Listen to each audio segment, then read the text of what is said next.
Hey, future IELTS champs. You ready to take your IELTS speaking test prep to the next level? Today we're going deep on a mock speaking test. And get this, we're focusing on something most people overlook. How to ask questions to your examiner. It's all about turning the tables a little bit. Showing you're engaged and confident. Using a real IELTS podcast scenario as our guide. We'll simulate the whole thing word for word so you can hear exactly how it works. Think of it as your own personal IELTS training ground.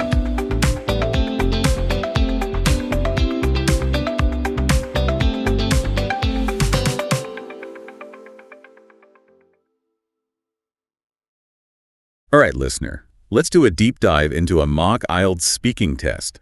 So it's like getting a sneak peek before the big day. We've got an expert with us who will walk us through each step of the speaking exam, just as it is in our source material. Sounds good. Okay, imagine we're in that exam room. You're the test taker and I'm the examiner. Take a deep breath, relax, and let's start. First off, tell me, do you work or study? I work as a graphic designer currently. And would you say you prefer working from home or going into the office? Actually, I prefer working from home. It gives me more flexibility with my schedule, and I can make my workspace comfy. Plus, I can focus better without all the distractions you find in an office. But I do sometimes miss the social side of being in an office. All right, let's take a trip down memory lane. Where did you play as a child? I spent a lot of time playing at the local park when I was a kid. It had a great playground, lots of open space to run around with my friends. And who did you mostly play with back then?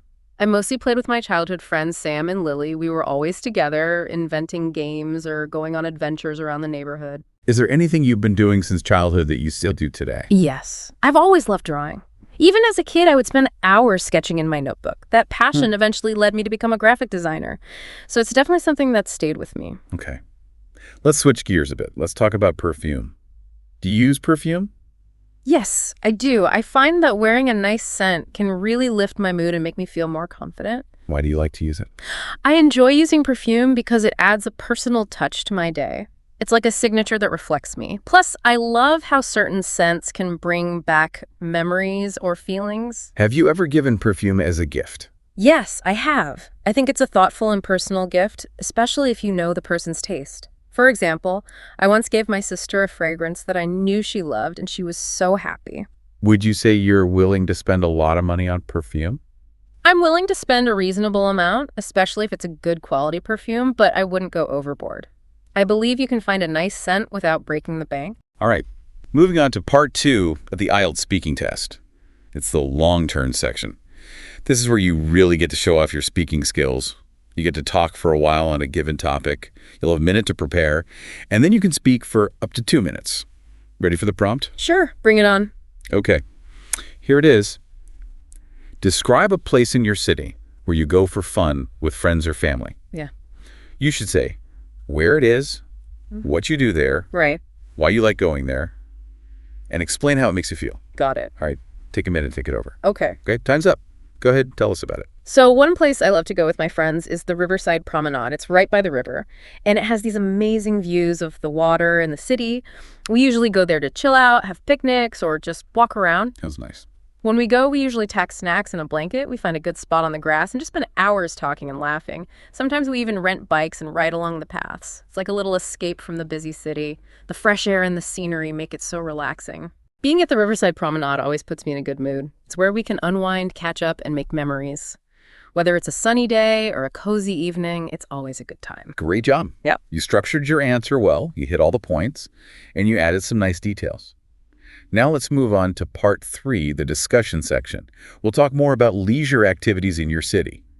Okay, so let's talk about those leisure activities in your city. Where do you think older people and younger people go for fun? Well, in my city, I'd say older people and younger people tend to have different tastes. When it comes to fun, younger people are often drawn to things like trendy cafes or bars, entertainment venues, you know. But older folks might prefer things like community centers, parks, or cultural events like art exhibits or theater performances. Yeah, that makes sense. What sorts of things do they like to do in those places? Well, young people usually enjoy socializing, going to concerts, or doing outdoor activities like hiking or biking. On the other hand, older people might go for more relaxed things like gardening, attending workshops, or joining book clubs. Interesting. Why do you think those differences exist? I think the difference is mainly because of lifestyle changes and interests. Younger people are often looking for social experiences and excitement, while older people tend to value comfort and meaningful engagement. I guess each age group finds enjoyment in activities that match their stage of life and values. Yeah, I see what you mean. It's fascinating how our ideas of fun change as we get older. So, in your opinion, what are the benefits of trying new places for fun? I think trying new places for fun can be really beneficial. It broadens your horizons, you get to experience different cultures, meet new people, it keeps life interesting, and it can even spark your creativity. Yeah. I always feel a sense of adventure when I discover somewhere new. It's refreshing and invigorating. Well, there you have it, listener. That gives you a taste of what the IELTS speaking test is all about. Showing off your English skills, talking about different topics, and demonstrating your fluency and vocabulary. And remember, practice makes perfect. The more you familiarize yourself with the format and the types of questions, the more confident you'll be on test day. Absolutely. Keep practicing, and good luck on your IELTS journey.